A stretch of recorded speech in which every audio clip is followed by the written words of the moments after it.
Panginoon ngayong gabi at Amen. sa ating po pagsisimula tayo po lahat ay tumayo at awitin po natin. Praise Him, Amen. Amen. Purihin natin ang Diyos sa kanyang kadakilaan na ginawa po sa ating buhay. Verse 1 now, ready, sing. Praise Him, Jesus our blessed Redeemer. Sing, O earth, His wonderful love proclaim. Hail Him, highest archangels in glory, strength and honor, give to His holy name. Like a shepherd, Jesus will guard His children. In His arms He carries them all day long. Praise Him, tell of His excellent greatness. Praise Him, ever in joyful song. Second verse now. Praise Him, Jesus a blessed Redeemer. For our sins He suffered and bled and died. He our rock, our hope of eternal salvation. Amen. Hail Him, Jesus the crucified. Sound His praises, Jesus who bore our sorrow, love and bounded, wonderful, deep and strong. Praise Him, tell of His excellent greatness. Praise Him, ever in joyful song. And the last, Praise Him, Jesus a blessed Redeemer. Heavenly portals, loudly hosannas ring. Jesus, Savior, reigneth forever and ever. Crown Him, prophet and priest and king. Amen. Christ is coming, over the world victorious. Power and glory unto the Lord belongs. Praise Him, tell of His excellent greatness. Praise Him, ever in joyful song. Amen. At awitin po Amen. natin, Love lifted me. Amen. Tandaan po natin ang pag-ibig ng Panginoon hindi lang po natatapos sa kanyang salita, kundi ito po'y kanyang ginawa as what is said in the book of Romans chapter 5 and verse 8. But God commended His love toward us in that while we were yet sinner, Christ Amen. died for us. I was sinking deep in sin, far from the peaceful shore. Very deeply sin within, sinking to rise no more. That the master of the sea heard my despairing cry. From the waters lifted me, now safe am I. Love lifted me, love lifted me. When nothing else could help, love lifted me. Love lifted me. Love lifted me. When nothing else could help, love lifted me. All my heart to Him I give, ever to Him I cling. Amen. In His blessed presence live, ever His praises sing. love so mighty and so true merits my soul's best song. Faithful, loving service to Him belong. Love lifted me, love lifted me, when nothing else could help. Love lifted me, love lifted me, love lifted me, when nothing else could help. Love lifted me. And the last. Souls in danger, look above. Jesus completely saved. He will lift you by His love out of the angry wave. Praise the Lord. He's the master of the sea. Billows His will obey. He, your Savior, wants to be saved today. Christ lifted me, Christ lifted me, when nothing else could help. Christ lifted me, Christ lifted me, Christ lifted me, when nothing else could help. Christ lifted me. Wow, amen. At awitin po Amen. natin. Oh, how I love Jesus. Amen. There is a name I love to hear. I love to sing its word. Amen. Sing. There is a name I love to hear. I love to sing its word. It sounds like music in my ear, the sweetest name on earth. Oh, how I love Jesus. Oh, how I love Jesus. Oh, how I love Jesus, because He first loved me. It tells me of a Savior's love who died to set me free. It tells me of His precious blood, the sinner's perfectly. Oh, how I love Jesus. Oh, how I love Jesus. Oh, how I love Jesus, because He first loved me.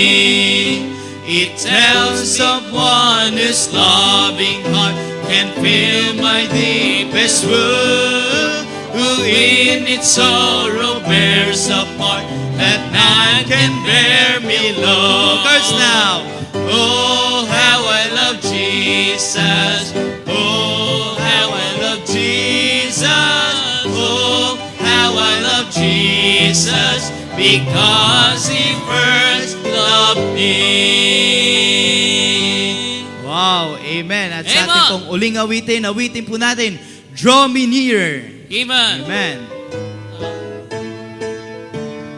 Kailangan po tayo palaging lumapit lamang sa Panginoon at siya lang po pagtiwalaan habang tayo nabubuhay sa mundong ito.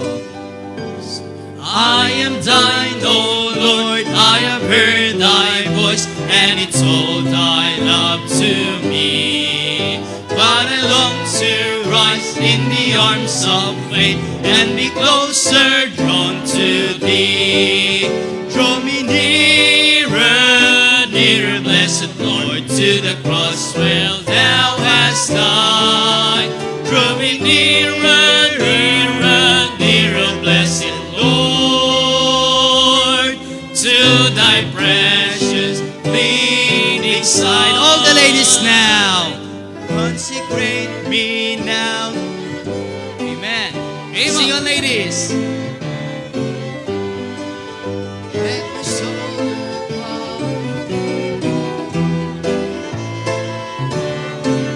all together now. Draw me nearer, nearer, blessed Lord, to the cross where thou hast died. Draw me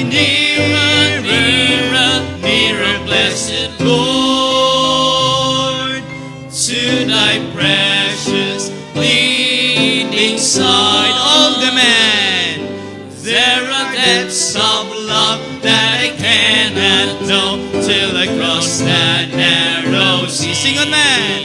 There are heights of joy that I may not reach till I rest in peace with Thee. Draw me nearer, nearer, blessed Lord, to the cross where Thou hast died.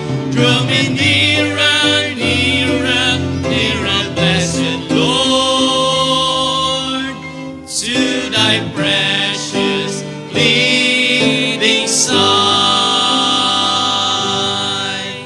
Amen. Amen. Tawagan po natin si Pastor para po sa ating opening prayer.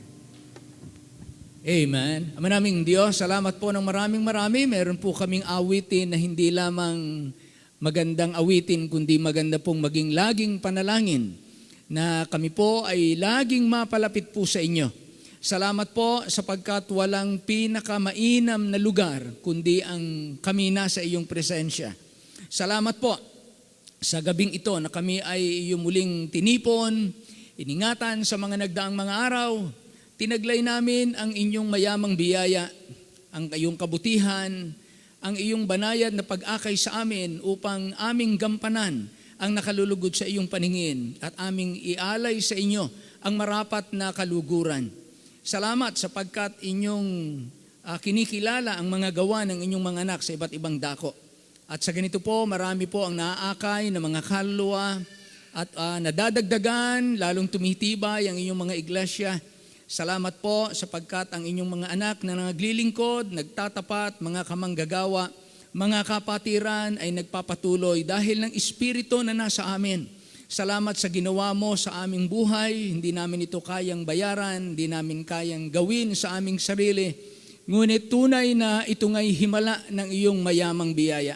Kaya kami naman po ay nagpapasalamat sa inyo sa gabing ito. Bless po ang bawat isa, mga kapatid namin na may karamdaman, may kalungkutan, may anumang pinapasan, anumang pinagsisikapan, anumang ginagampanan sa ngayon, sila man ay nasa malapit o nasa malayo, narito man sa aming bansa o nasa labas ng aming bansa, pakaingatan po sila, aliwin sa kanilang mga kalagayan o mga pinagdadaanan at laging maghari ang kagalakang galing po sa Espiritu ng Diyos at kapayapaang maghahari sa puso ng bawat isa.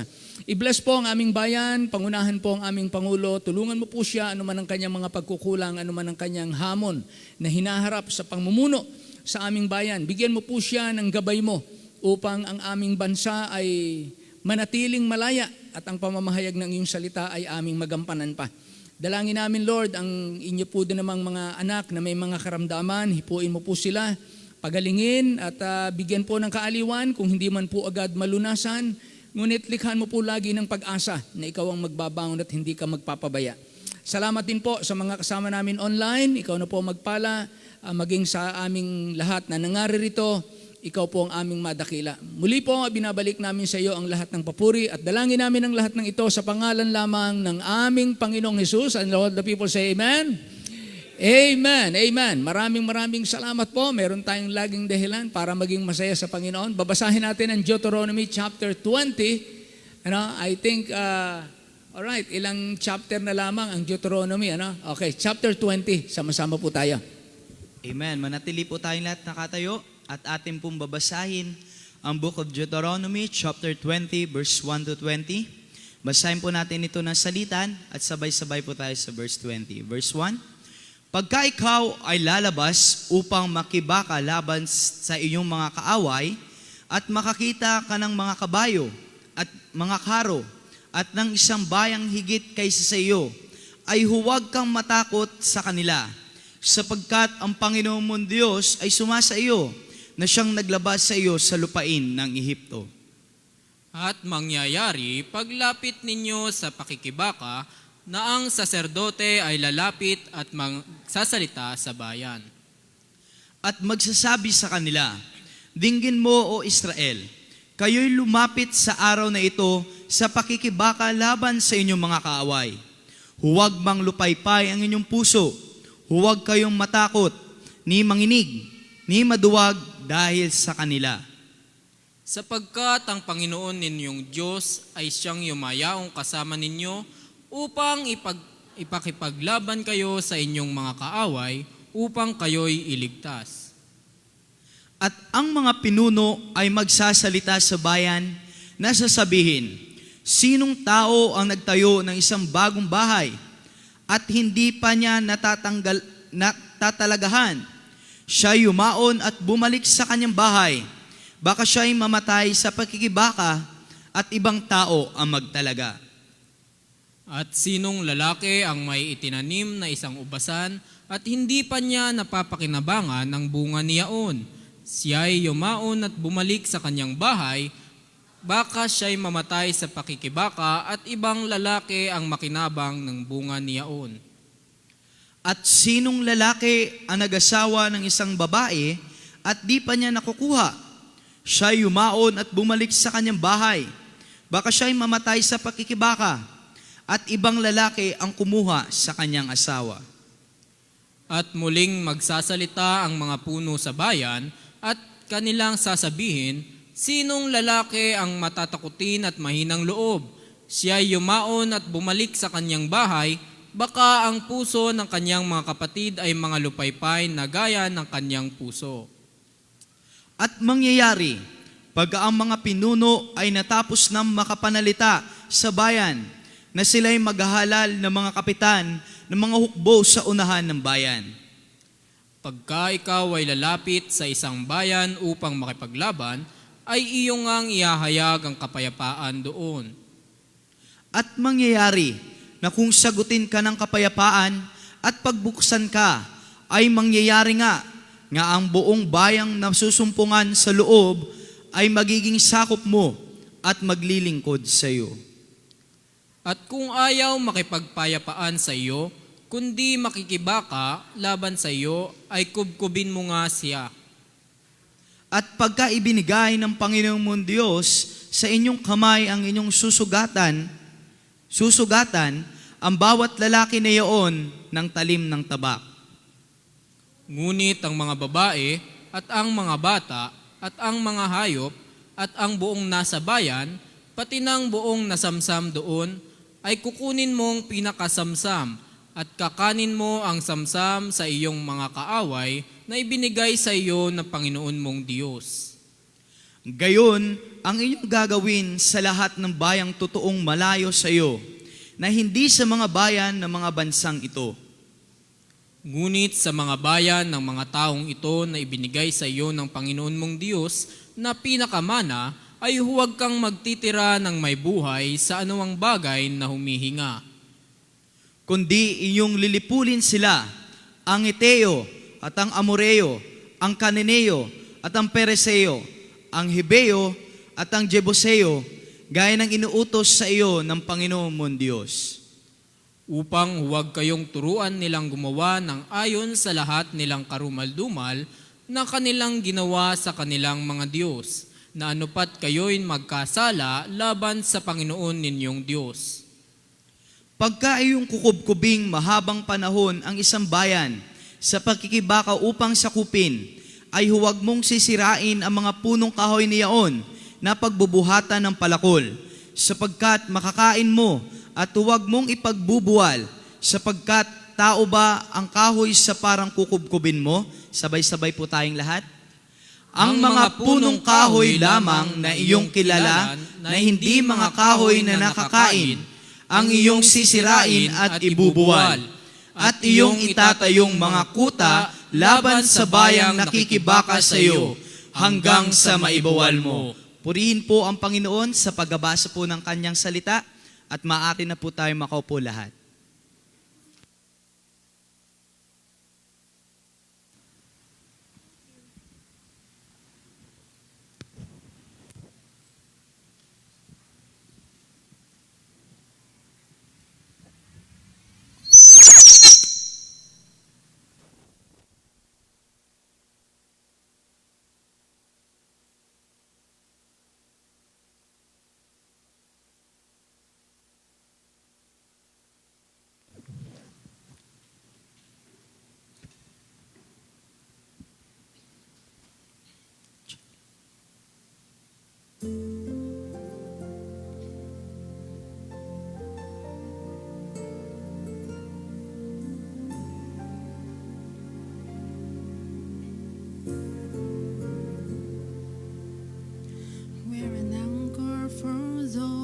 those who are hurting.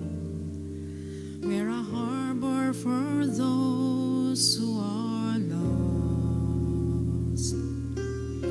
Sometimes it's not always easy bearing Calvary's cross. We've been ridiculed by those who don't know Him, and mocked by those who don't believe. Still I love standing up for my Jesus, 'cause of all that He's done for me. That's why I am not ashamed of the gospel of Jesus Christ. No, I am not afraid to be counted, that I'm willing to give my life. See, I'm ready to be all He wants me to be. Give up the wrong for the right. No, I am not ashamed of the gospel of Jesus Christ.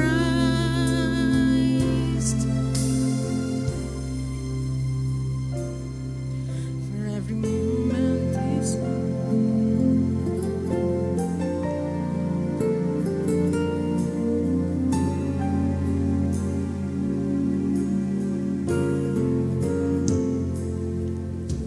for every moment His hand has held mercy, for all the love that He's shown all my life. A simple things doesn't say how I'm feeling. I get tears in my eyes. So as for me, I'm gonna keep on believing in the one who's been faithful to me. I'm not out to please this whole world around me. I've got my mind for eternity. That's why I am not ashamed of the gospel of Jesus Christ. No, I am not afraid to be counted, and I'm willing to give my life. See, I'm ready to be all He wants me to be. Give up the wrong for the right. No, I am not ashamed of the gospel. No, I am not ashamed of the gospel. I've got too much behind me to let this world blind me. To some He's a name, but to me He's my everything. I am not ashamed of the gospel. No, I am not ashamed of the gospel. I've got too much behind me to let this world blind me. To some He's a name, but to me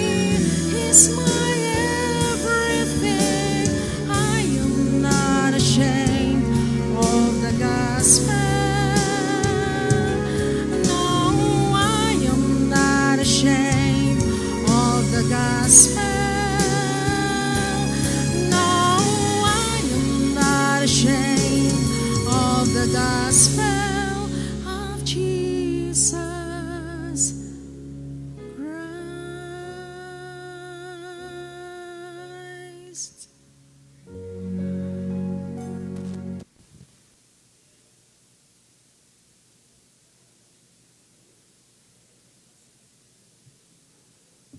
Amen. Purihin po ang Panginoon at tayo po ay merong ebanghelyo na hindi natin dapat ikahiya. Tayo po tumayong lahat. Thank you, Sister Bernadette. Buksan natin ating Bible sa 1 John chapter 1. 1 John chapter 1. Pinagpala ng Panginoon ang ating panambahan last Sunday dito at salamat sa mga preachers natin. At ako'y natutuwa na tayo po ay binigyan ng Panginoon ng maraming handa, maraming laan. Hindi umuurong na tumanggap ng responsibility. At talagang they're doing their best. Talagang blessing sa ating mga kapatiran. At kami man po galing sa Puerto Galera ay naging pinagpala din ng Panginoon yung ating pagpunta ron. At naging tulong tayo dun sa mga ngaral dahil talagang yung mga ngaral dun, sabi nga, Pastor, down na down ako. Talagang salamat sa Panginoon. Hindi aksidente na tayo ay, yun po ang reason why in-extend ng Christ Baptist ang kanyang ministry sa ibang mga simbahan dahil pagkakailangan ng pagtuwang natin, dalawa kami ni Pastor Dakotana na nag-preach at blessing po naman sa kanila, kaya salamat sa Panginoon. Tuwang-tuwa na yung pastor nung kami po'y umalis at pinamit yung kanilang mga men, kaya natutuwa tayo mga men natin dito ay mapalad, masasaya po tayo. So basahin natin ang 1 John chapter 1, 1 to 4. Pero napakaganda nung gawain nila. Dumaan kami sa isang tabi ng ilog. Ang kalsada ay pababa, ganun-ganon na puro damo sa magkabila, hindi simento, lubak-lubak na parang hindi dadaanan ng sasakyan, parang hindi kakasya na hindi gagalis yung sasakyan. Di sabi ko, kaya kami pupunta sa kaya simbahan nila. Ay pagpasok namin doon, nakita namin, bumantad sa amin, mahaganda yung bakod. Pagpasok namin, baka mga 1,300 square meters. Ang ganda ng building. Nakakatuwa. Blessed na blessed dun sa kanilang tapos ay talagang blessing. Nakakatuwa ang gawa ng Panginoon. Minsan lang, hindi natin alam na kahit na ganun pala itsura, yung pastor ay talagang siguro namamagod. Kaya ganun, salamat sa Panginoon at nagkaroon ng kaaliwan. Sa 1 John chapter 1 verses 1 to 4. Samantalang kami blessed na blessed, tuwan-tuwa kami. Hindi namin alam na may sitwasyon. 1 John chapter 1, 1 to 4. Okay, so basahin po natin mga kapatid. Samahan ninyo ako, basahin natin. Ready? Begin. That which was from the beginning, which we have heard, which we have seen with our eyes, which we have looked upon, and our hands have handled of the word of life. For the life was manifested, and we have seen it, and bear witness, and show unto you that eternal life, which was with the Father, and was manifested unto us. That which we have seen and heard, declare we unto you, that ye also may have fellowship with us. And truly, our fellowship is with the Father, and with His Son, Jesus Christ. And these things write we unto you, that your joy may be full. Tayo po'y manalangin. Maraming Diyos, salamat po ng marami sapagkat inilaan mo ang kapuspusan ng kagalakan sa mga mananampalataya. Ang pakikisama o ang samahan na walang katulad dito sa mundo ay ipinaranas mo po sa amin sapagkat ito ay kakaibang uri ng samahan, ang Christian fellowship. Salamat po sapagkat ito ay pakikisama na pinangunahan ng aming Panginoon at ginawa niya sa aming buhay upang kami po ay maging kabilang sa pakikisamang ito. Kaya naman, Panginoon, hindi namin pwedeng hanapin sa mundong ito ang ganitong pakikisama.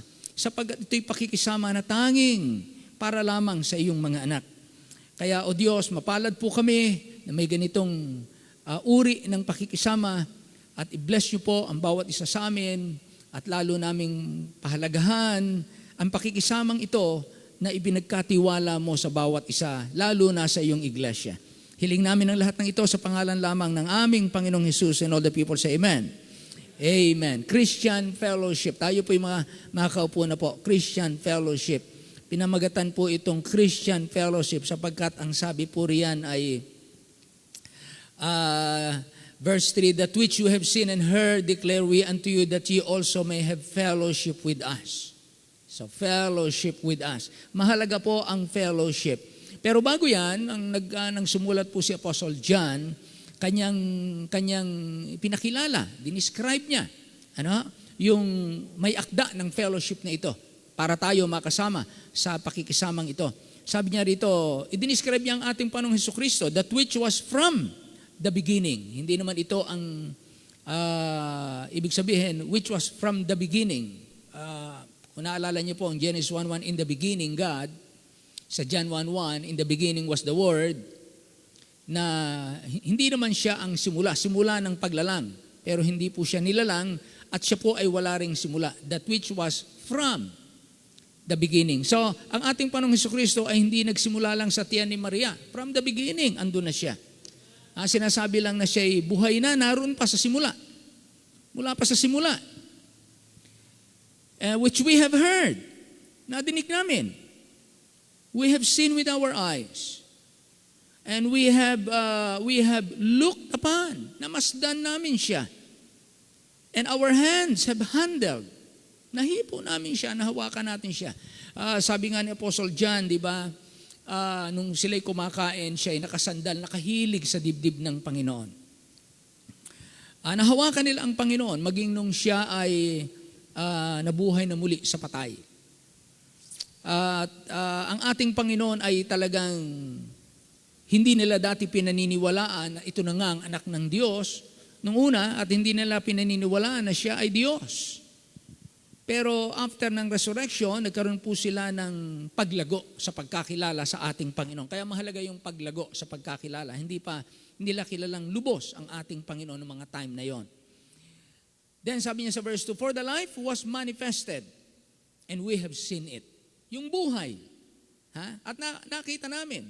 And bear witness and show unto you that eternal life. Sabi niya si Jesus Christ ay hindi lamang nabuhay, kundi siya ang buhay na walang hanggan. Show you that eternal life which was with the Father and was manifested unto us. Siya ay naroon kasama ng Ama at siya ay nagpakahayag sa atin. Kaya talagang biyaya, no? Biyaya ang makilala. And truly, sabi niya, that which we have seen and heard, declare we unto you. Hindi naman sinabi po rito, this is a general epistle para sa lahat ng mga mananampalataya, sa lahat ng panahon, that which we have seen and heard, declare we unto you. Siyang aming ipinapahayag sa inyo. That ye also may have fellowship with us, para pareho tayo ng ating pakikisama. Kayo naman ay makasama namin. And truly our fellowship is with the Father and with His Son, Jesus Christ. And these things write we unto you that your joy may be full. So ang fellowship na ito ay nagdudulot ng fullness of joy. Nagbibigay ng lalong kagalakan. So una po, what is meant by fellowship? What is meant by fellowship?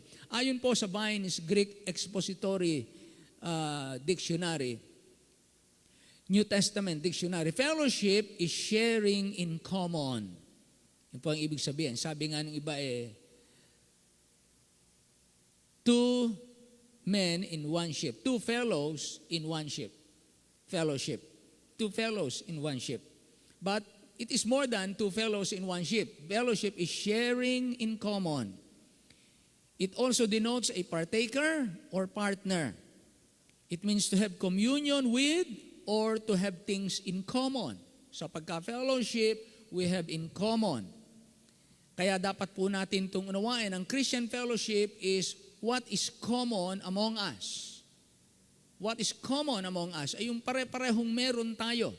Pare-pareho nating ginagawa, pare-pareho nating nakamtan, pare-pareho nating alam, pare-pareho nating pinahahalagahan, pare-pareho nating hinahangad, pare-parehong nating nararanasan. Ito yung fellowship, what we have in common.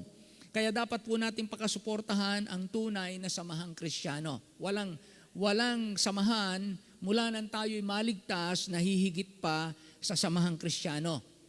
Wala, dahil ang nag-bind sa atin ay ang dugo ng ating Panginoong Hesukristong banal. No, higit po ito sa dugo ng tao. Yung dugo ng ating Panginoon. Kaya mahalaga kung ang ating kapamilya ay mga Kristiyano, abay hindi lamang mahal ko siya bilang aking kapamilya, mas matinding pagmamahal pa dahil siya ay Kristiyano. Kapareho natin. Kaya maganda yung ang ating mga kapamilya ay nakakilala sa Panginoon. Kung hindi tayo Kristiyano, mahal natin ang ating pamilya. Maganda ang samahan ng ating pamilya. Pero ngayong naging Kristiyano na yung ating mga kapamilya, abay dapat lalo tayong nakasuporta sa ating mga mahal sa buhay.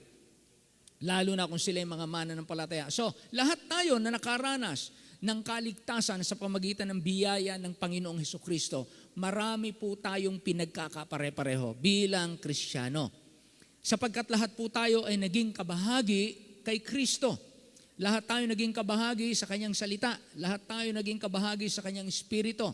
Kabahagi tayo sa Kanyang mga pangako. Kabahagi tayo sa darating na nakapanahunan ng mga pagpapalang hinaharap na kaluwalhatian. Kabahagi po tayo. So magbibigay po ako sa inyo ng three main facets of fellowship. Number 1, a fellowship of belief. Three main facets of fellowship. Number 1, a fellowship of belief. We have in common. Ito yung pare-pareho po tayo. Kaya hindi dapat masira yung ating pagkakapareho, pare-pareho, a fellowship of belief. We believe, andyan sa verse 1. 1 John 1:1, sabi niya, that which for us from the beginning, which we heard, which we have seen with our eyes, which we have looked upon and our hands have handled of the word of life. Sabi niya, that which was from the beginning. We believe, it is common for us that we believe that Jesus is God's Son, He is more than a man. He is God's Son. He is from the beginning. Hindi siya nagsimula bilang tao. He is from the beginning. Bago palikhain ang lahat, naroon na po siya.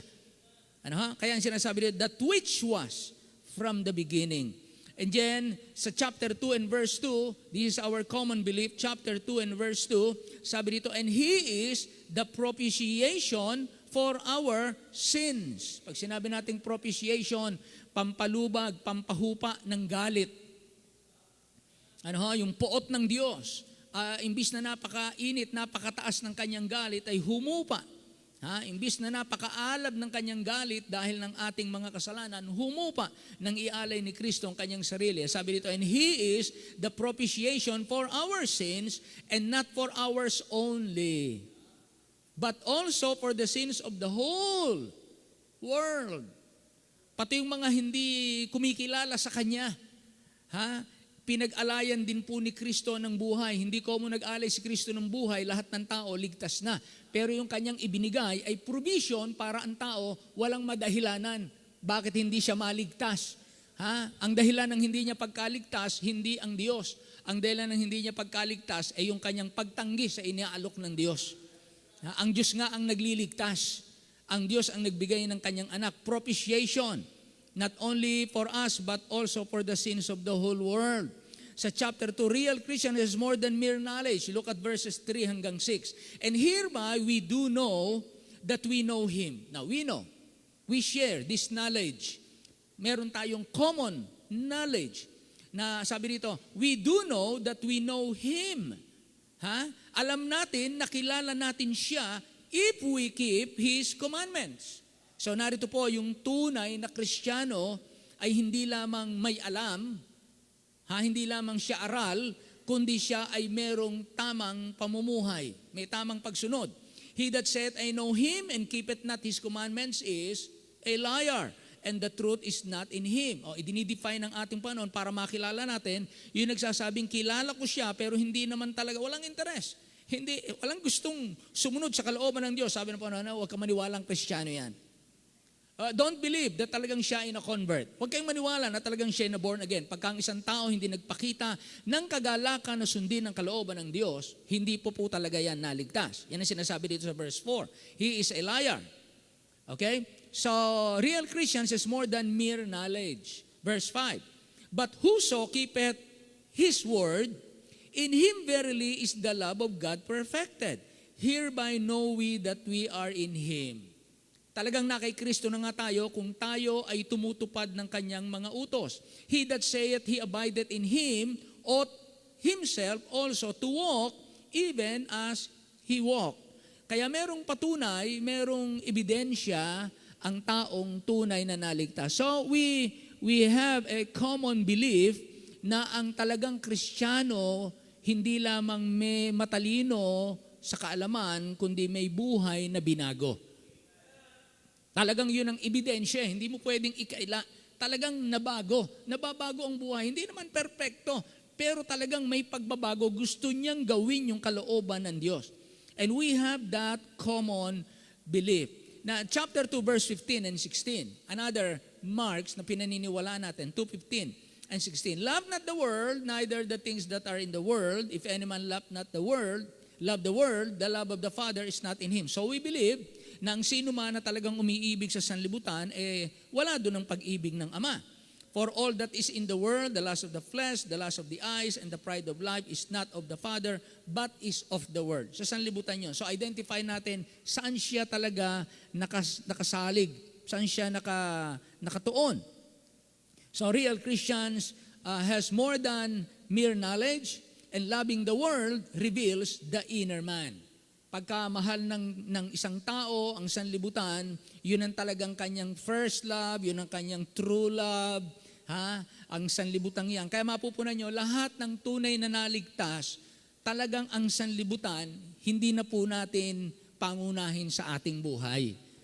Di ba? It's common. Hindi naman kayo pinipilit. Wala namang pumilit sa atin. Ano ba't nang matutunan natin na hindi ito kalooban ng ating Ama? Ang sanlibutan ay talagang tinalikuran natin at kapag alam nating mga bagay na, hindi naman ibig sabihin ng mga bagay na sanlibutan, mga bagay na material.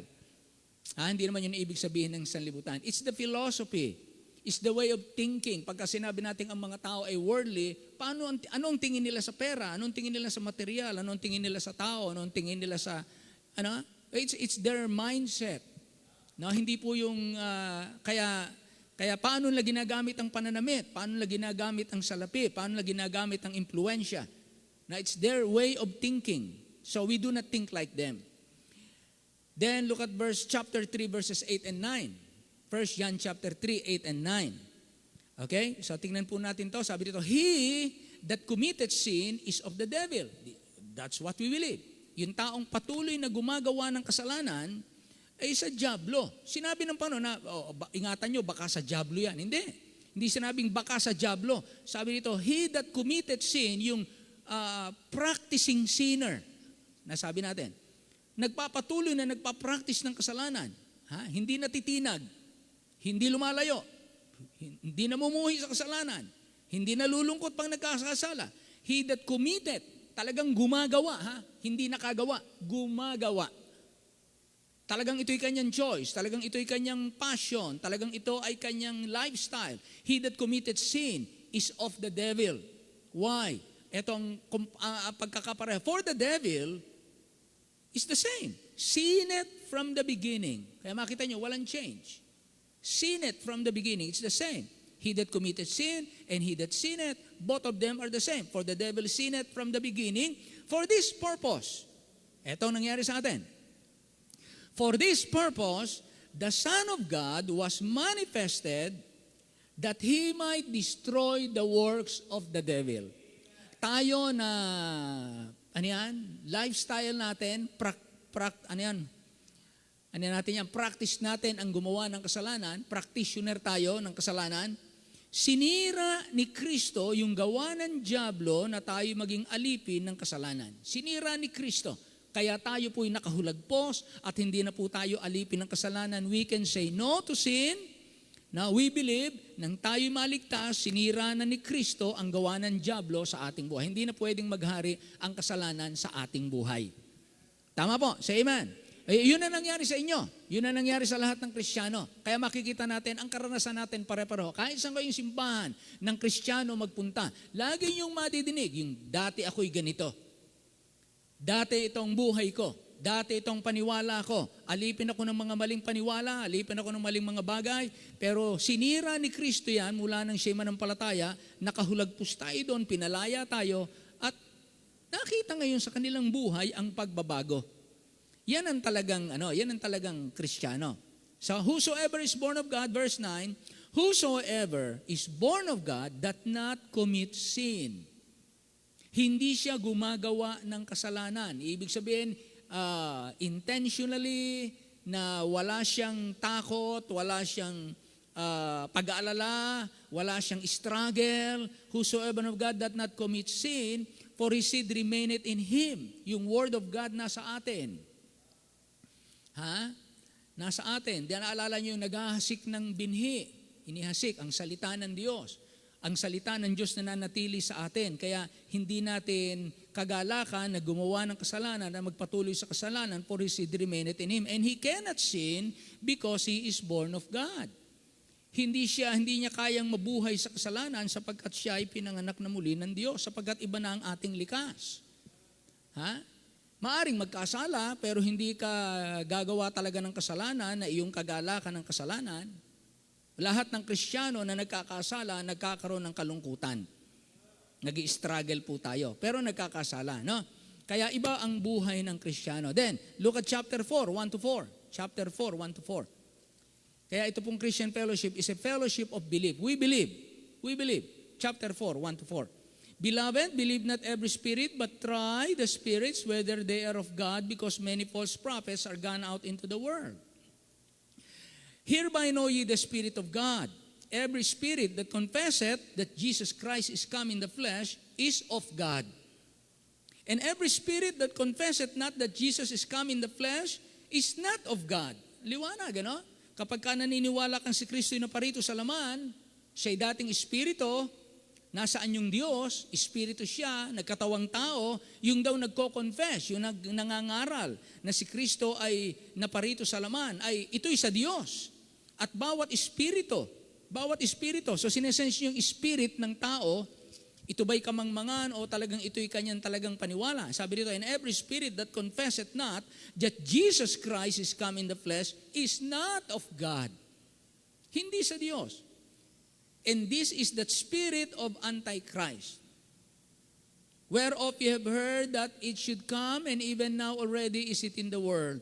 Ye are of God, little children, and have overcome them, because greater is he that is in you than he that is in the world. So ang ating paniniwala, si Kristo ay espiritu, nasaan yung Diyos, at ang sabi ng John chapter 4, God is spirit, and then si Kristo in the form of the Spirit, in the form of God, Philippians chapter 2, became a man.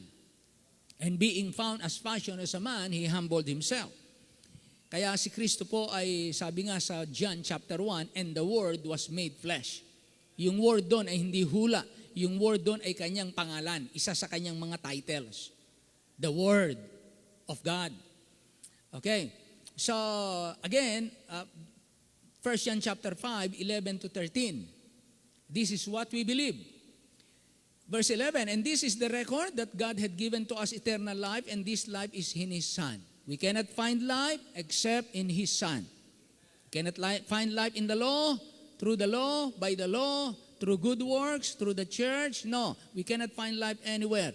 Only in the Son of God.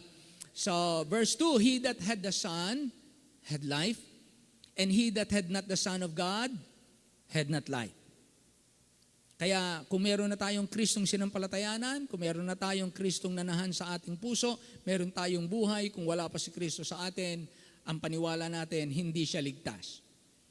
Kaya anuman ang kanyang paniwala, kung si Kristo wala sa kanya, hindi pa siya ligtas. Verse 13, these things have I written unto you that ye believe on the name of the Son of God. Kanino niya isinulat? I written unto you that believe on the name of the Son of God. Kayong mga nananampalataya sa pangalan ng anak ng Diyos, that ye may know that you have eternal life, that ye may believe on the name of the Son of God. So paano natin nalaman na tayo po ay may buhay na walang hanggan? Because the Bible says, those who believe on the Son of God, you know that you have eternal life. That's what we believe. So hindi natin kinakailangan ng iba-ibang mga pakiramdam, karanasan, o galing sa langit, o galing sa ilalim ng lupa. Sapat na ang pangako ng Diyos. Pag tayo nananampalataya kay Kristo, sabi ng Bible, ikaw na nananampalataya, may buhay kang walang hanggan. So hindi na natin dapat baguhin yon, yung ganyang paniwala. So, 3 main phases of fellowship. Number 1, a fellowship of belief. Pare-pareho tayo ng pinaniniwalaan. Now, sabi natin, bakit meron tayong pagkakaiba? Bakit tayo merong pagkakaiba? Well, meron tayong maraming pare-parehong pinaniniwalaan. Pero dahil ng kakulangan ng paglago, kakulangan ng kapahayagan pa, meron pong magkakaibang paniniwala. Yung iba'y naiiwan sa ganung paniniwala, yung iba'y nag-advance na sa kanilang paniwala, naalaman na nila. So they are the ones speaking for the truth. Kaya tayo, kinakailangang lumago, sabi nga hanggang sa maabot natin ang tamang sukat ni Kristo.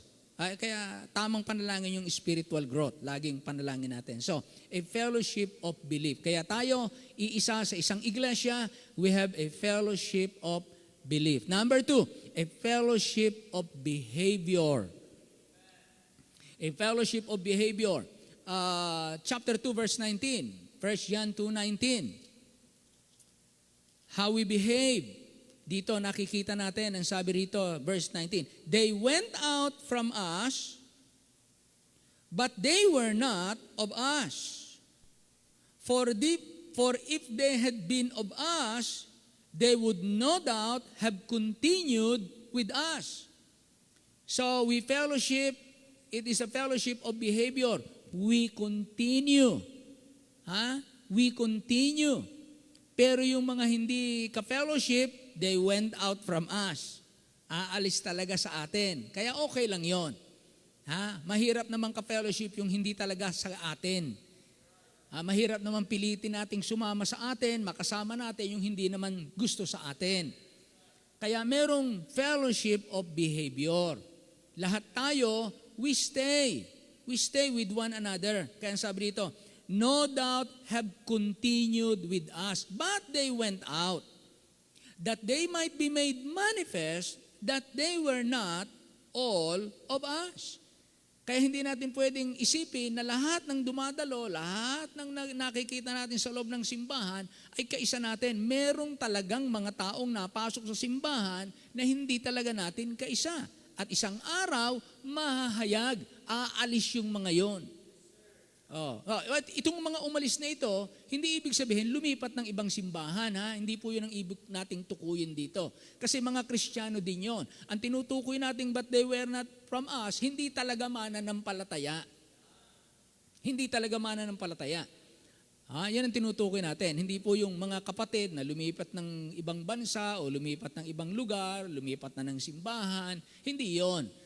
Yung they went out from us, ito po ay mga akala natin, mga kapatid.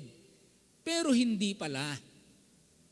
Ayun. They went out from us. Ngayon, mahahayag yan isang araw, talagang hihiwalay yan. Hihiwalay yan. So, meron tayong fellowship of behavior, chapter 2, verse 19. Yung mga talagang mananampalataya, magpapatuloy na kasama natin sa fellowship of belief.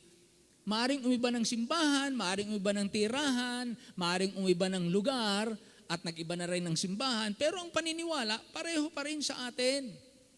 Merong fellowship of belief, nagpapatuloy, fellowship of behavior, Kristiyano pa rin, kahit saan tayo magpangipangita. Then, chapter 2, verse 29. Chapter 2, verse 29. Sabi dito, if you know that He is righteous, ye know that everyone that doeth righteousness is born of God. Ang ating behavior, pare-pareho tayong nauuhaw sa katuwiran. At ang ginagawa natin, sinisikap nating gawa ay kung ano yung matuwid sa paningin ng Diyos. That's the fellowship of behavior. We have common. We share the common behavior. Ang pinagtatagumpayan natin ng mali, nilalakaran natin, gusto natin gawin ang tama. Look at chapter 4, verse 15, a fellowship of behavior. chapter 4, verse 15. Whosoever shall confess that Jesus is the Son of God, dwelleth in Him and He in God. We confess. Hindi natin ikinahihiya yung ating paniniwala. We confess. Pinapahayag natin na si Kristo na nga ang anak ng Diyos. Hindi na tayo naghahanap pa ng, naalala niyo si John the Baptist. Sabi ni John the Baptist nung siya'y nakulong, di ba? Dinakip si John the Baptist, ikinulong. Nung nakakulong si John the Baptist, nag-alinlangan siya. Sabi niya, kung ikaw ang Kristo, ikaw na nga ba talaga yung hinihintay namin o meron pa kaming hihintaying iba? Binaptize niya na nga yun eh. Pero sabi niya, ikaw na ba yung hinihintay namin o meron pa kaming hinihintay na iba? Hindi siya sinagot ng direkta, kundi sabi niya sa alagad ni John, sabihin mo kay Juan, yung nakita mo. Ang mga bulag ay nakakita, ang mga pilay nakalakad, ang patay ay binuhay, at ang ebanghelyo ay pinangaral sa mga mahihirap. Now, yun yung gawain ng Mesiyas. Yun na nag-authenticate, yun na nag-validate ng kanyang identity na siya na nga ang Messiah, ang Son of God. Sabihin mo kay John yung aking ginagawa. Sabihin mo kay John yung nakita mong aking ministry. Ganon, ano? Kaya, a fellowship of behavior. Anong sabi sa chapter 4, verse 15? Whosoever shall confess. Kaya pare-pareho tayo, binibigkas natin si Kristo. Hindi tayo nahiya, kagaya ng inawit dito, I am not ashamed of the gospel. Imagine natin, ang daming taong napapahamak. Pag hindi tayo nagsalita, kawawa sila. Chapter 5, verse 3.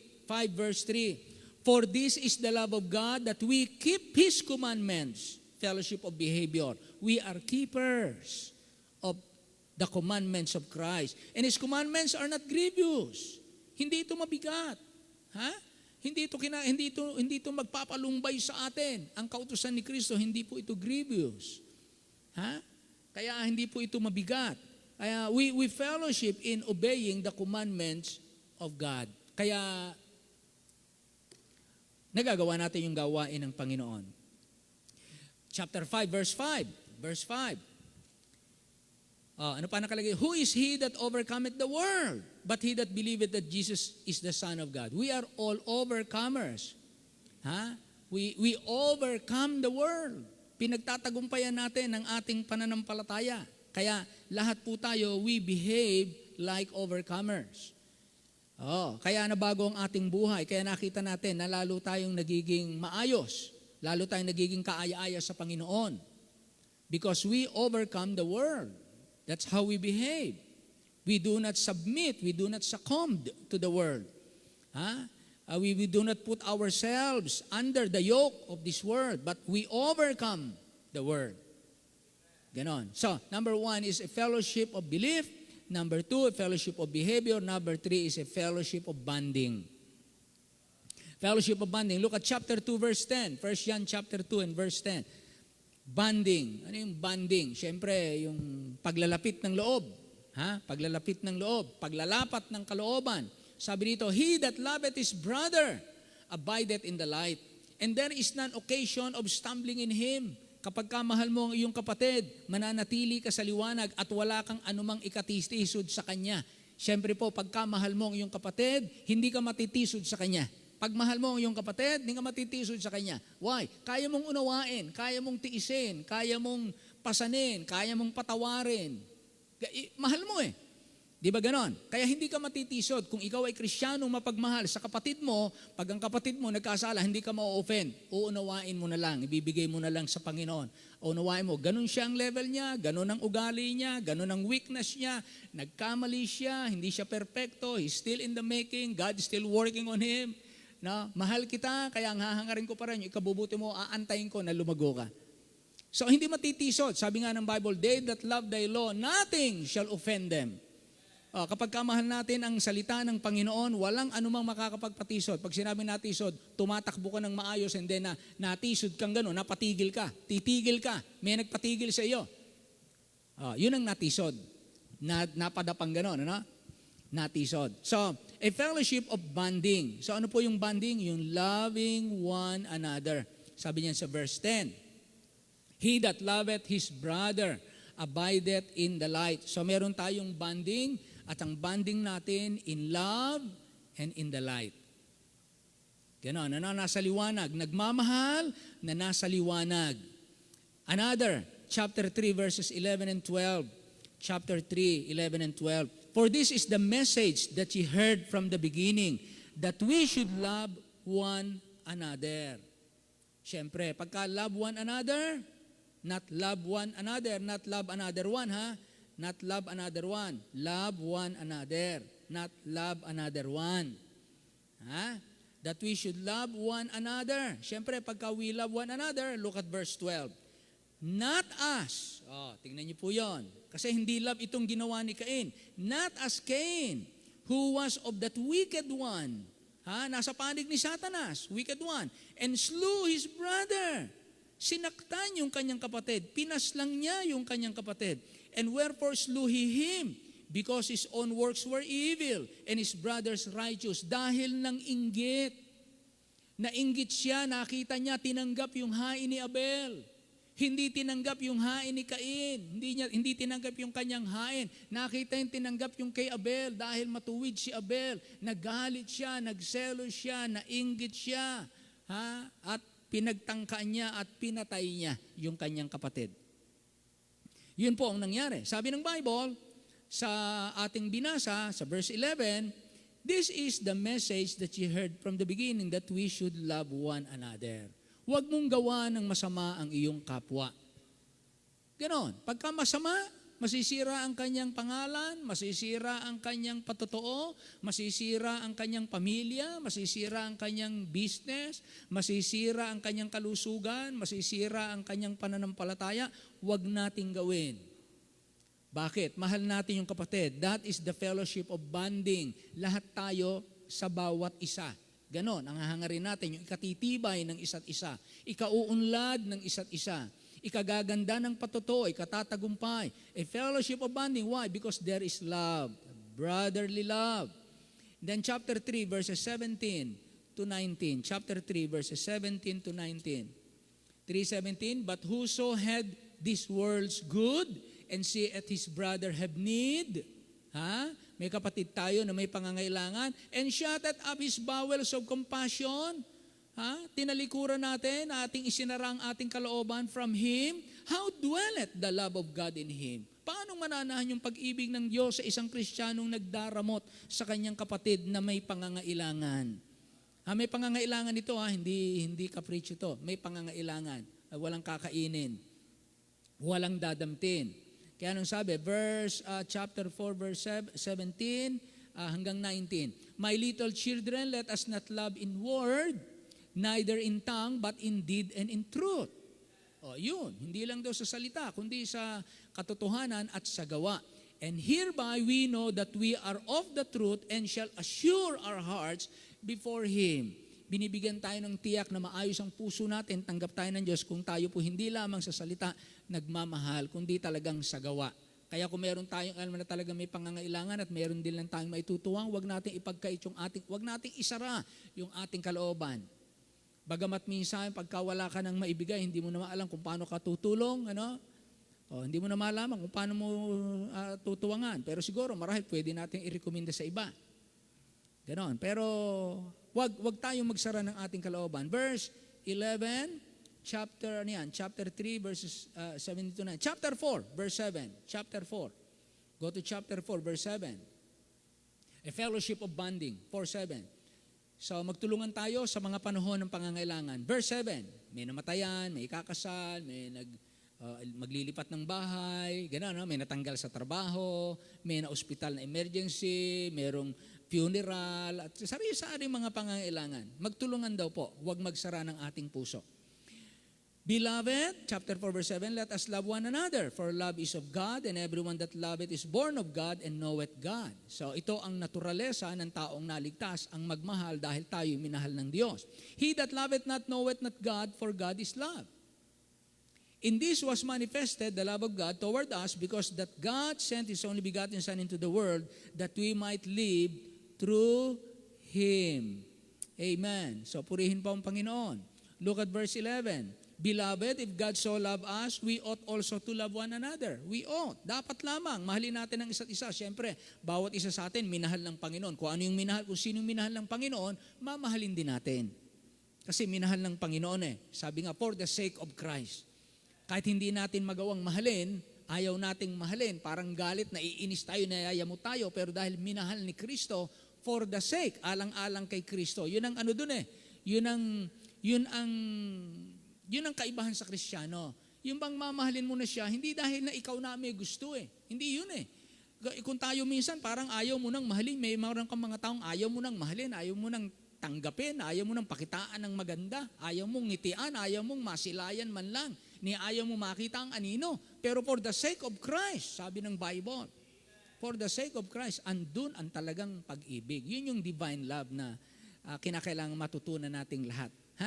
Chapter 4 pa rin, verse 20. Chapter 4, verse 20. If a man say, I love God, and hated his brother, he is a liar.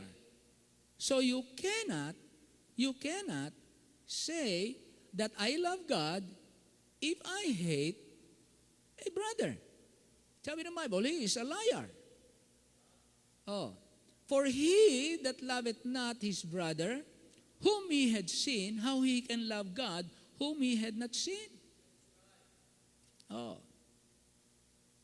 21, and this commandment have we from him, that he who loveth God, love his brother also. Ito'y utos na ibinigay ng Panginoon sa atin. Mahalin natin ang ating mga kapatiran. So this is a fellowship of bonding. Kapwa tayo magmamahalan sa isa't isa, kapwa tayo mag-uugali ng matuwid, at kapwa tayo mananangan sa iisang aral.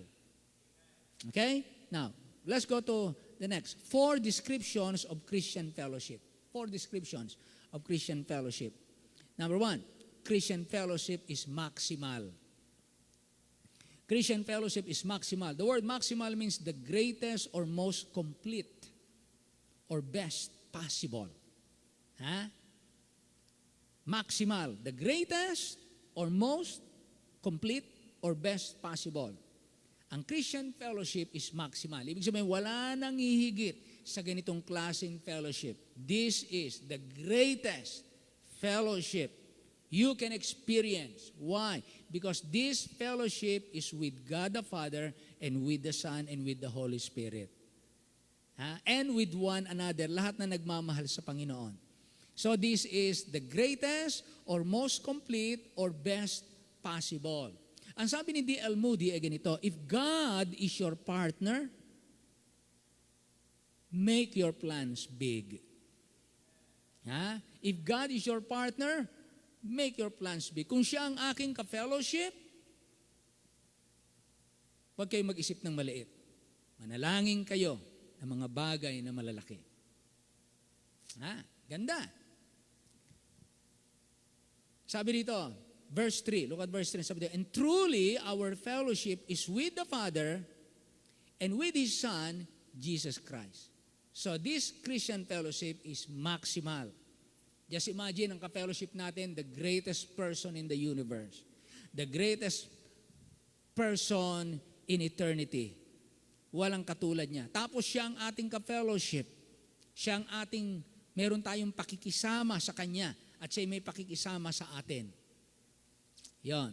Na, magtataka naman po kayo dahil may mga tao na nakakalimot makipag-fellowship sa Diyos. Naalala natin yung prodigal son. Wala siyang kagalakan na makapellowship yung kanyang ama. Na napakabait. Kundi bagkos, mas na-enjoy pa niya yung siya'y malayo sa kanyang ama at ginagawa niya ang mga bagay ng sanlibutan malayo sa kanyang ama. So minahal niya yung pakikisama ng sanlibutan. Iniwanan niya at nilayo niya ang pakikisama sa kanyang ama. Marahil hindi niya gusto yung disiplina, marahil gusto niyang bigyan ng laya ang kanyang sarili, i-explore ang mundo, bakit sa kanila pwede, ako hindi pwede, so gagawin ko rin yung ginagawa nila. Bakit kami binabawalan, bakit kami pinipigilan, bakit kami tinatalian, bakit kami hinihigpitan, bakit sila pwede? Why not gawin ko rin yun? So, para hindi siya mapigil, lumayo sa kanyang ama, pumunta sa malayong lugar at doon nabuhay ng palunging pamumuhay. That's the prodigal son. has no joy and fellowshipping with his Father.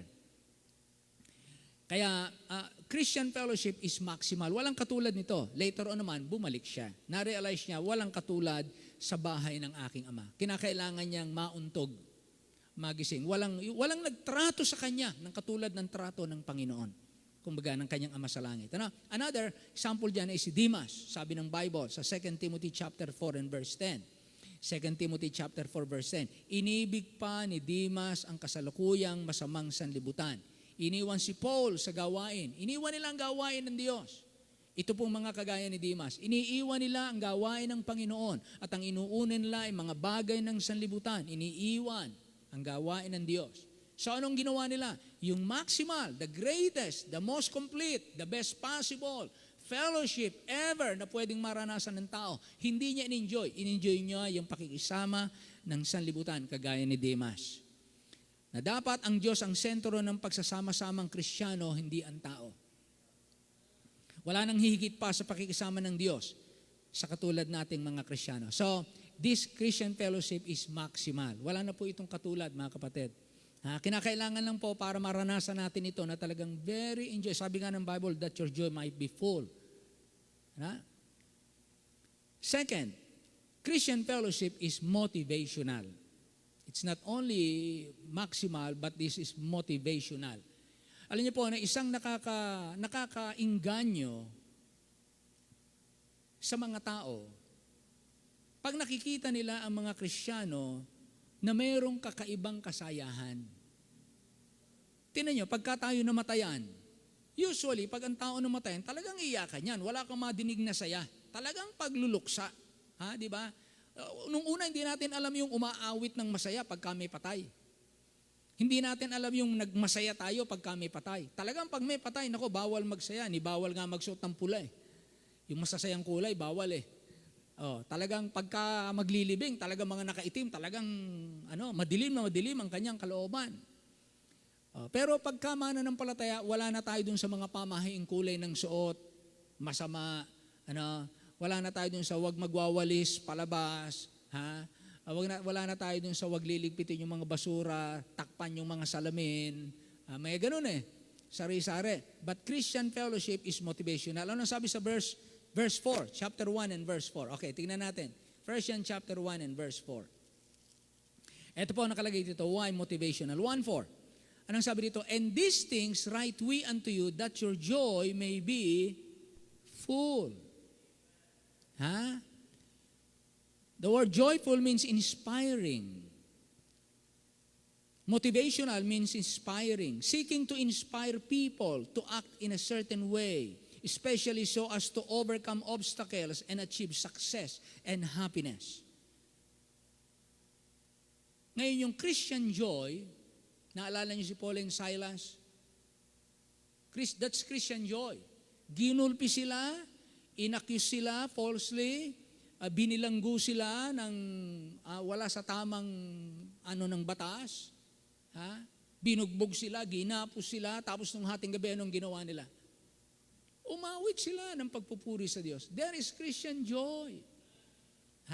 Hindi sila nagmaktol, hindi sila nanisi, hindi sila nagdabog, hindi sila nagmura, hindi sila nagrebelde, hindi sila nagprotesta. Abay, umawit ng pagpupuri sa Panginoon. Paano ka makakaawit ng pagpupuri kung ikaw ay nagrereklamo? Hindi pwede. Kaya ka lang makakaawit ng tunay na pagpupuri kang naroon yung kagalakan. That time, wala naman silang luluguring tao. Wala namang bayad sa kanilang gagawin. Out of talagang dahil ng kanilang pananampalataya na sila'y mapalad, nakaranas sila, nakabahagi sila sa mga tiisin ni Kristo. Yun eh. Hindi natin yun dapat makalimutan. Yung pagka meron kang tinitiis dahil ginawa mo ang tama, kabahagi ka ng tiisin ni Kristo. At matuwa tayo doon ang sabi ng Bible. Kaya si Paul and Silas, umawit. Ay tinan mo, nung umawit sila, yung Christian joy nila, nagawa nilang umawit ng pagpupuri. Abay, nakinig ang Diyos. Ang ginawa ng Diyos, pumalakpak. Ang palakpak ng Diyos, lumindol. In-appreciate ng Diyos yung kanilang pagpupuri, pinalindol ng Diyos, nangabuksan yung pintuan. At naging daan ng kaligtasan ng isang bantay bilanggo at nung kanyang pamilya. At doon nagsimula ang Philippian Church. Imagine niyo yun mga kapatid. Yung palang dusa, kapag hinandle natin ng tama, hinarap natin with Christian joy, pwedeng maging daan ng kaligtasan ng iba at maitayo ang isang iglesia at missionary church. Ang Philippian Church, pag binasa nyo, sabi niya, your fellowship in the gospel from the first day until now. Ba, pambihira, hindi tumigil itong mga tiga-Pilipos. Nagsimula yan sa Philippian jailer. Paano naligtas yung Philippian jailer? Kasi naging magalakayan yung mga Kristiyano. So, Christian fellowship is motivational. Yang joy, mga kapatid, nagiging inspiring sa mga tao. At because of that joy, nagtatagumpay po sila sa mga obstacles and they can achieve success and happiness. So whether you are looking for encouraging words or seeking strength during difficult times, Christian fellowship offers just what you need. Kaya mahalaga po yung Christian fellowship. Mahalagang tayo, pare-pareho tayo ng ginagampanan sa ating Panginoon. Dahil meron po tayong nai-inspire na mga tao na kapag kinamayan natin sila ng kamay na maalab na pagkamay, pagbate, ngiti na masaya, no, na feel nila na sila'y welcome, sila'y mahalaga, sila'y accepted, kahit hindi natin sila kilala o kaya first time lang sila nakapunta rito, na motivate po sila because of that display of Christian joy. Kaya mga kapatid, nahalaga po itong Christian joy. So, Christian fellowship is motivational. Next, Christian fellowship is moral. 1 John chapter 1, verses 5 to 7. Look at verse 5. 1 John 1, verse 5.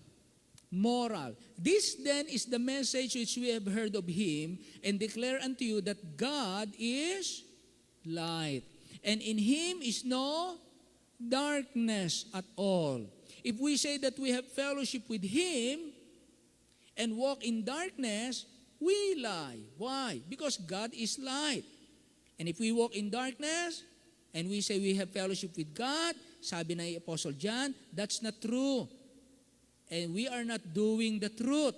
But if we walk in the light, as he is in the light, we have fellowship one with another, and the blood of Christ cleanseth us from all sin.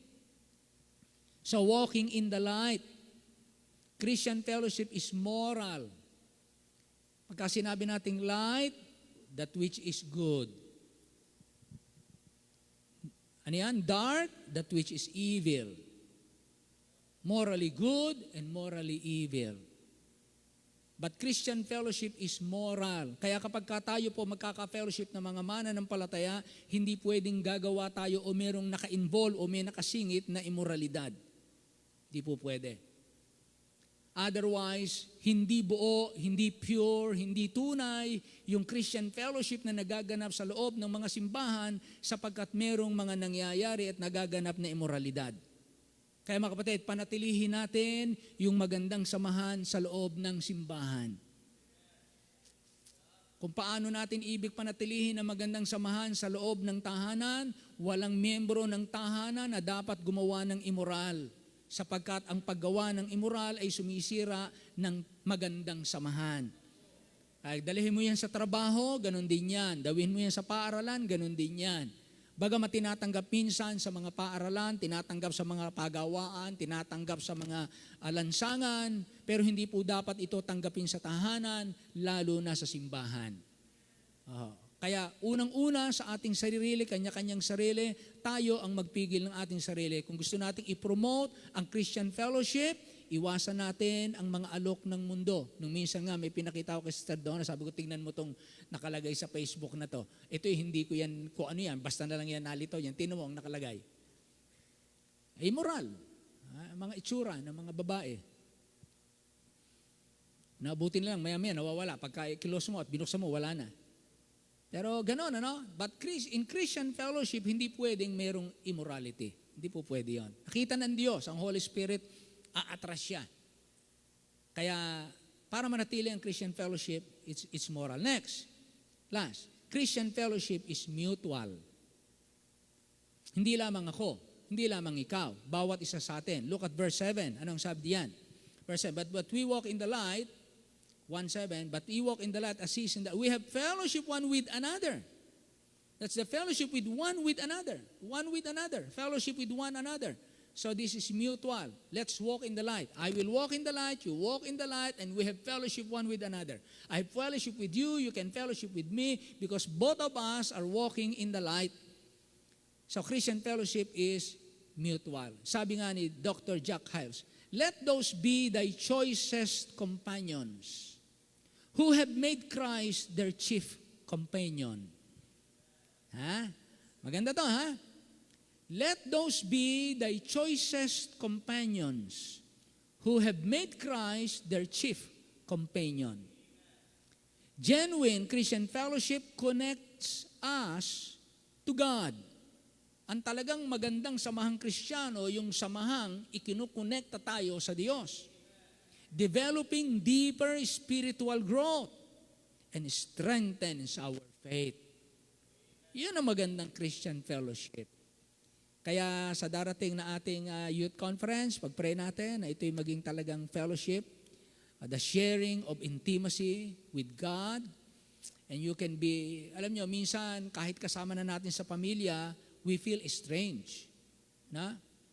Kahit kamag-anak, kahit kaibigan, katrabaho, na? Minsan hindi ko mo kasama mo, maganda ang fellowship nyo. Kahit kadugo natin. Because fellowship is not necessarily the result of kinship. Hindi ko mo magkamag-anak, may fellowship. Hindi ko mo magkapatid, hindi ko mag-asawa, hindi mo maglolo, maglola, hindi po. Talagang kinakailangan lalakad kayo pareho sa liwanag para magtagpo tayo at magkasama-sama tayo. Amen? So, nawa mga kapatid, ingatan natin ang ating Christian fellowship because this fellowship is maximal. Wala pong katulad po ito. Dahil ang kasama natin dito ay ang Panginoon. Maraming Diyos, salamat po ng marami sapagkat binigyan mo kami ng pinakamagandang uri ng samahan na pwedeng maranasan ng tao. At ito po yung samahang hindi nakasalig sa alak, sugal, sigarilyo, pera, sports, musika, o kung ano-anong kalayawan. Hindi po dito nakasalig ito. Ang samahang ito ay nakasalig sa kaluguran ng Diyos. Kapag ginagawa namin pare-pareho, iniisip namin, pinaniniwalaan namin, pinangahawakan namin pare-pareho kung ano ang tama sa iyong paningin, kung ano yung daan ng liwanag, doon kami magkakasama-sama. Kaya Lord, walang katulad po ang Christian fellowship because this is not man-made. This is a fellowship made from heaven. I-bless mo po ang bawat isa na lalo namin itong mahalin, pakahanapin, pahalagahan, ipaglaban at huwag hayaan naming dungisan ng dyablo ang Christian fellowship na ito sa loob ng simbahan o sa loob ng aming tahanan. Tulungan niyo po kami na ito yung aming mapagtagumpayan. Kung dumarating ito, panaka-naka, sa mga simbahan, sa mga tahanan o sa mga relasyon, tulungan niyo po kami. We can overcome by faith because we believe that Jesus Christ is the Son of God. Purihin po ang iyong pangalan sa gabing ito. Ikaw na po mataas. Dalangin namin ang lahat sa pangalan lamang ng aming Panginoong Hesus. Amen. Amen, amen, amen. Tayo po'y tumayong lahat. Tayo po'y umawit. Amen. Awitin natin, what a fellowship, what a joy divine, leaning on the everlasting arms. Ha? Leaning on the everlasting arms. Sa Kanya tayo sumalig, sa Kanya tayo sumandig. Yan, humilig tayo sa Panginoon. Everyone, What a fellowship, what a joy divine, leaning on the everlasting arms. What a blessedness, what a peace is mine, leaning on the everlasting arms. Leaning, safe and secure from all alarms. Leaning on Jesus, leaning on the everlasting on the second arm. Oh, how sweet to walk in this pilgrim way, leaning on the habang tayo'y everlasting naglalakbay, arms. Oh, how bright the magtiwala path tayo grows from day sa to bisig day, ng Diyos. leaning on the everlasting Sumalig tayo sa Kanya. arm. Leaning, safe and secure from all alarms. Leaning leaning on Jesus, leaning on the everlasting God. Bago natin awitin yung huli, alam niyo po, nakakapagod ang ating basic. Itong ating mga braso, napapagod po ito. Salamat na lamang yung braso ng Panginoon, hindi napapagod. Amen. Kaya sa Kanya tayo sumalig. On the last. What have I to dread? What have I to fear? Leaning on the everlasting arms, I have blessed peace Yes, with my Lord.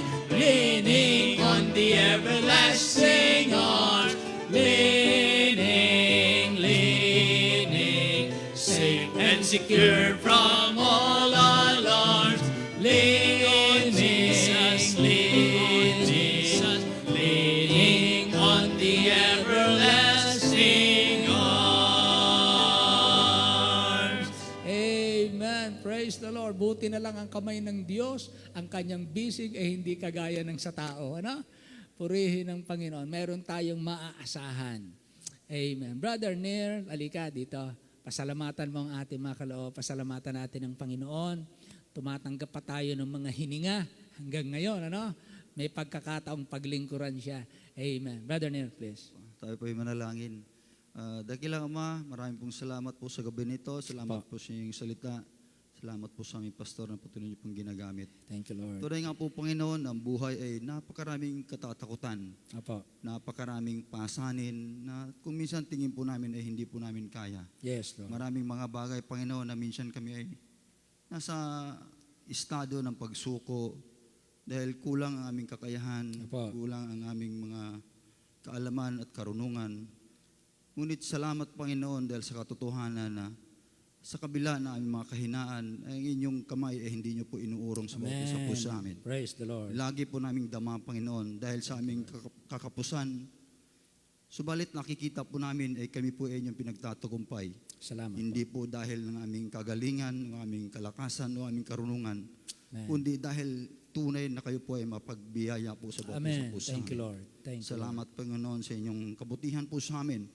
Despite of who we are, despite of how failure we are before Yes. thy Lord. Apo. ayon po, Panginoon, sa inyong panukat, kami po ay laging kapos. Yes, Lord. Kami po ay laging hindi nakakaabot, Panginoon, sa inyong standard. Subalit, Panginoon, ang inyong pag-ibig po sa amin ay walang katapat, walang kapantay. Yes, Lord. Nawa, Panginoon, patuloy niyo po kami bigyan ng ganong pangunawa, ganong acknowledge yung Panginoon sa inyong pag-ibig po sa amin. Amen. Na sa ganun po, Panginoon, ay makita po namin na nararapat po kaming palaging dumulog po sa inyo, laging sa inyo kakapit, laging sa inyo magtitiwala, Apo. laging sa inyo po, Panginoon, ang aming tuwang, hindi po nanggagaling sa anumang bagay, kundi Apo. Yes, Lord. mapagbiyaya ang aming Panginoon. Walang katapat ng inyong pag-ibig po sa Salamat amin. po. Maraming Lord. salamat, Panginoon. po. Nawa sa mga ganong katotohanan ay laging ito ay magdala po sa amin ng lalong paglapit po sa inyo. Hindi po kami, Panginoon, nawa ay magpasya na lumihis po sa inyong kalooban po sa amin. Amen. Although, Panginoon, sa mundo po nito ay napakarami pong nakakainggan yung mga bagay. Po. Kung saan man babaling ang aming mata, saan babaling ang aming puso, Yes, po. saan babaling ang aming atensyon po, Panginoon, ay pwede kaming dalhin sa mga bagay na magdala po namin palayo po sa inyo. Thank you, Lord. Kaya naman, Panginoon, ay patuloy nyo kaming abutin. Salamat sa inyong kamay na lagi pong unat, Panginoon, at kami po'y abutin. Salamat sa inyong salita ngayong gabi po na ito. Yes, Nawa yung fellowship po namin sa inyo, sa pangitan po na yung salita ay Amen. lalo pong tumibay, Panginoon. Huwag po kaming magtangka na lumayo po sa inyo dahil kahit yak po kaming mapapahamak. Amen. Sa gabi po na ito, Panginoon, nawa ay tanggapin nyo ang aming mga kaloob. Bless nyo po ito at maging patuloy na kagamitan para sa paglago po ninyong gawain. Amen. Apo. Itong lahat po ay aking samot dalangin, tangin sa pangalan ng Panginoong Jesus. Amen. Amen. Amen. Makakaupo na po tayo. Amen.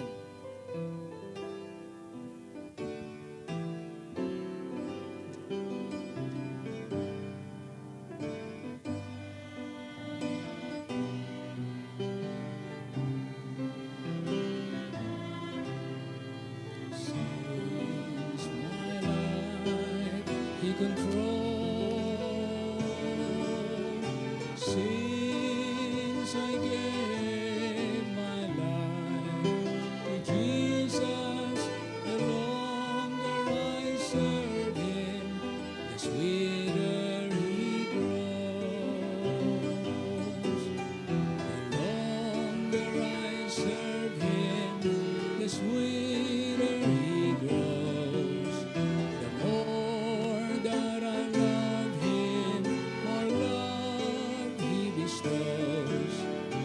Amen. Sing with us. Amen. Yes. My heart overflows. The longer I serve Him, wow, the sweeter He grows. Tayo po'y tumayong lahat. Awitin po natin. Everyone. Every need He is supplying. Plenteous grace He bestows.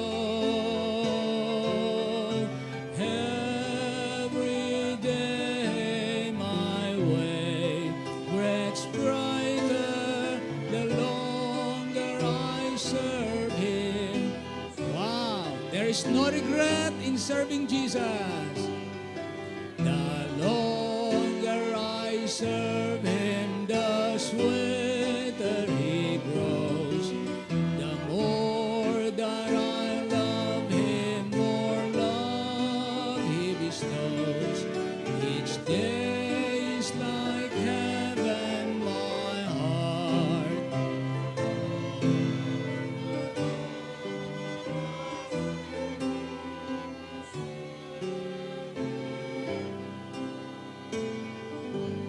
Ama naming Diyos, salamat po ng maraming merong ganitong uri ng buhay paglilingkod.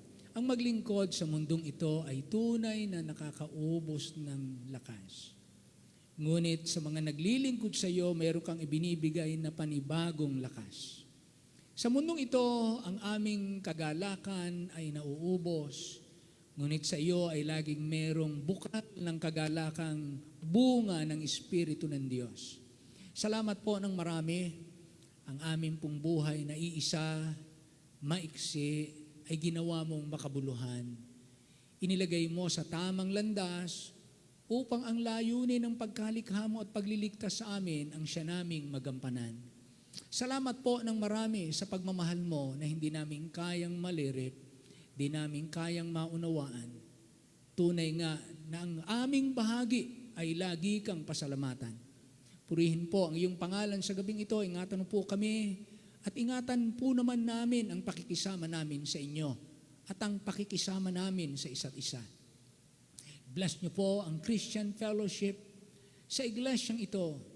Huwag pong magkaroon ng bahid ng laman ang aming samahan. Ang pakikisama namin sa inyo ay manatiling ikaw ang nasa sentro at hindi ang anumang interes o plano ng tao. Ingatan po kami sa iyong paghiwa-hiwalay. Ikaw na po ang tumugon sa kanya-kanyang pangangailangan. Tagpuin niyo po ang bawat isa sa kanya-kanyang kalagayan. Ikaw na po ang magbigay ng higit pa sa kanilang hinihingi at kanilang inaakala. Tulungan niyo po kami na lagi naming mapanghawakan na ang inyong salita ay tapat. Hindi kami panghinaan ng loob, hindi kami palungkutin ng mga karanasan, ng kawalan o kaya ay ng mahabang proseso bago makamtan ng katagumpayan. Tulungan niyo po kami na laging umasa na pagkatapos ng gabi, ang umaga ay darating. Lagi pong merong patak ng ulan na nakalagay sa tamang panahon. Sa kanino mang pagpalain mo, hindi kami dadanas ng tagtuyot, mananatili kaming malakas. Kagaya ng sinabi ni Moses, kahit na kami matanda na, hindi lumabo ang aming mga mata at hindi nagbago ang aming lakas. Spiritually speaking, mananatili kaming mga Kristiyano na mababangis sa pakikipagbakang espiritual at paglilingkod na mayroong kabanalan at kagalakan. Muli, ihatid mo kami sa aming kanya-kanyang tahanan, ihanda sa kinabukasan, ibalik po sa kinalingguhan na ikaw lamang ang pinapupurihan. Dalangin namin ang lahat ng ito na nagpapasalamat sa pangalan po lamang ng aming Panginoong Jesus. And all the people say aloud, Amen. Amen. Amen. Magandang gabi po sa lahat, pati po sa mga naka-online. Purihin po ang Panginoon. Have a fellowship with one another and with the Lord.